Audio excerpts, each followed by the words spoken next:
En ouverture, sachez que le Premier ministre a reçu ce matin le président de la Cour des comptes, venu présenter le rapport sur l'exécution des lois de finances en vue du règlement du budget de l'exercice 2022.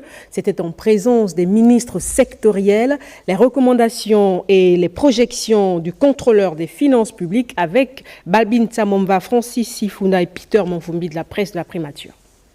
La délégation de la Cour des comptes, conduite par son premier président Alain-Christian Iyangui, venu chez Raymond Dongsima, Premier ministre chef du gouvernement de la transition, pour remettre le rapport de la Cour des comptes sur l'exécution des lois de finances en vue du règlement du budget de l'exercice 2022 au gouvernement de la transition. Le contrôle de l'exécution des lois des finances est une mission qui est assignée à la plus haute juridiction de l'État en matière de contrôle des finances publiques par les dispositions combinées des articles 48 et 76 de la Constitution, 18, 86 et 88 de la loi organique numéro 20/2014 du 21 mai 2015 relative aux lois des finances et à l'exécution du budget et 48 de la loi organique numéro 003/2022 du 27 avril 2022 fixant l'organisation, la composition, la compétence et le fonctionnement des juridictions de l'ordre financier. Il s'agit d'une mission qui permet au Parlement d'apprécier l'action du gouvernement en matière de gestion des opérations financières de l'État en vue de l'examen et du vote de la loi de règlement qui, au terme des dispositions de l'article 22 de la loi organique numéro 20/2014 du 21 mai 2015 précitée, doit intervenir avant le vote du projet de loi de finances. La loi de règlement a essentiellement pour objet d'arrêter les résultats de la comptabilité budgétaire et de la comptabilité générale de l'exercice considéré, d'en donner quitus au gouvernement, procéder aux modifications de crédits qui s'avéreraient, le cas échéant, nécessaires. Au cours des échanges, le premier président de la Cour des comptes, lors de son allocution, a énuméré les principales observations faites par la Cour. Celles-ci portent sur le résultat de l'exécution des lois des finances 2022, sur la situation pays s'agissant de la gestion des finances publiques au regard des critères et indicateurs de convergence CEMAC, sur la gestion des autorisations budgétaires, sur la performance de certains programmes et sur les problématiques spécifiques. Au terme du rapport de la Cour des comptes, plusieurs recommandations ont été formulées en ce qui concerne les résultats de l'exécution des lois des finances de l'année 2022, le respect des critères et indicateurs de surveillance multilatérale CEMAC, la gestion des autorisations budgétaires, la performance des programmes et les questions spécifiques liées à la production des comptes et à la certification des comptes de l'État. On reste à la primature où, après la présidence de la République et la Cour constitutionnelle, la délégation des observateurs électoraux de l'Union africaine s'est entretenue avec le chef du gouvernement, bien sûr, sur le bilan du déroulement du scrutin du 16 novembre dernier, la presse de la primature. Arrivée au terme de sa mission d'observation du scrutin référendaire au Gabon, la délégation de l'Union africaine s'est entretenue avec le Premier ministre chef du gouvernement de la transition, Raymond Dongsima. Cette mission est arrivée à Libreville le 13 novembre dernier.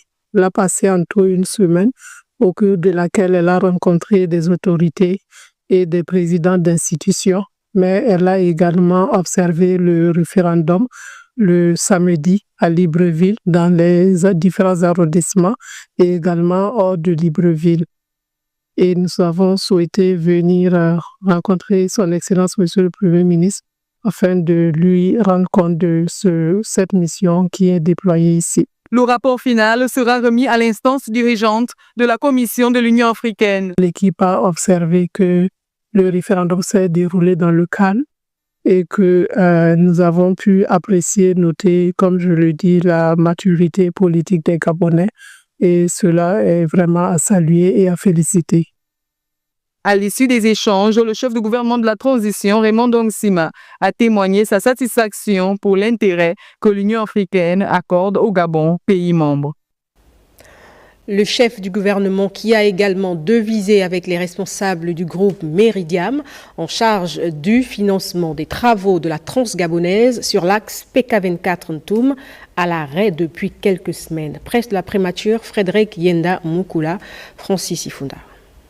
L'axe routier Nkok-Ntoum sur la Nationale 1, inclus dans le vaste chantier de la Transgabonaise et dont les travaux sont à l'arrêt depuis quelque temps, a constitué la pierre angulaire des échanges de ce 19 novembre entre le Premier ministre et le chef du gouvernement de la transition, Raymond Donsima, les responsables du groupe Meridiam et le ministre de tutelle. La réunion de ce matin a donc consisté autour du Premier ministre pour voir ensemble qu'est-ce que nous pouvons proposer à la décision du Premier ministre et à la décision du Président de la République pour que cette route soit livrée dans les délais. Après avoir expliqué les mobiles de cette interruption, les dirigeants de ce groupe rassurent et soulignent le caractère imminent de la reprise des travaux sur ce tronçon routier. La SAG a effectivement mené à bien la réalisation du tronçon de Ntoum à Ntsilé où les travaux sont terminés, mais effectivement sur la partie de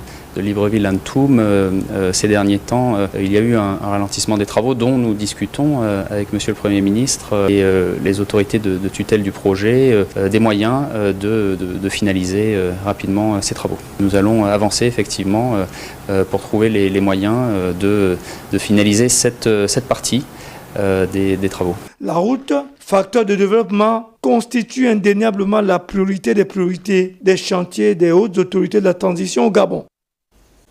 Les membres du syndicat national des magistrats étaient également à la primature. Ils ont bien entendu évoqué les questions de justice, cela va de soi, presse de la primature.